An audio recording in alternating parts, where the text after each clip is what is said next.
Hello and welcome guys, आप सबका स्वागत है हमारे यूट्यूब चैनल में भोजपुरी एक्सटी यूट्यूब चैनल में। अगर आप सब इस चैनल को सब्सक्राइब नहीं किए हैं तो प्लीज़ सब्सक्राइब कर ले ताकि भोजपुरी से रिलेटेड रेगुलर हमारे चैनल के माध्यम से आप सबको वीडियो देखने को मिलेगा। आज हम बात करें भोजपुरी के पावर स्टार पवन सिंह और अक्षय सिंह और भोजपुरी के जुगली स्टार दिनेश लाल यादव के बारे में। तो वीडियो पूरा फुल वॉच कीजिएगा। पावर स्टार दिनेश लाल यादव अक्षय सिंह का फैन है तो चैनल सब्सक्राइब कीजिएगा। बात करते हैं power star Pawan Singh. Power star Pawan Singh Karakat से चुनाव लड़ रहे हैं। वही बात करते हैं दिनेश लाल यादव निरहुआ आजमगढ़ से चुनाव लड़ रहे हैं। आजमगढ़ में आज चुनाव प्रचार में आप सबको देखने को मिलेंगी अक्षरा सिंह दिनेश लाल यादव के सपोर्ट में जा रही है। अक्षरा सिंह चुनाव प्रचार करने। वही बात करते हैं, हो सकता है तो पवन सिंह के खिलाफ भी बीजेपी के सपोर्ट में उतरेगी। अक्षरा सिंह काराकाट भी आ सकती है क्योंकि बीजेपी के सपोर्ट में जा रही है। जब दिनेश लाल यादव को सपोर्ट करने आजमगढ़, तो हो सकता है तो उपेंद्र कुशवाहा को भी सपोर्ट करने काराकाट आएगी,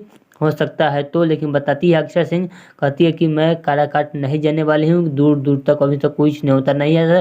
हो सकता है न्योता जाए तो काराकाट अक्षय सिंह आ सकते चुनाव प्रचार करने के लिए। चलिए, अगर आपको यह वीडियो अच्छा लगा तो प्लीज चैनल सब्सक्राइब कीजिए, वीडियो को लाइक कीजिए। भोजपुरी से रिलेटेड रेगुलर हमें चैनल के माध्यम से आपको वीडियो देखने को मिलेगा। चलिए मिलते हैं न्यू अपडेट के साथ, तब तक ओके बाय।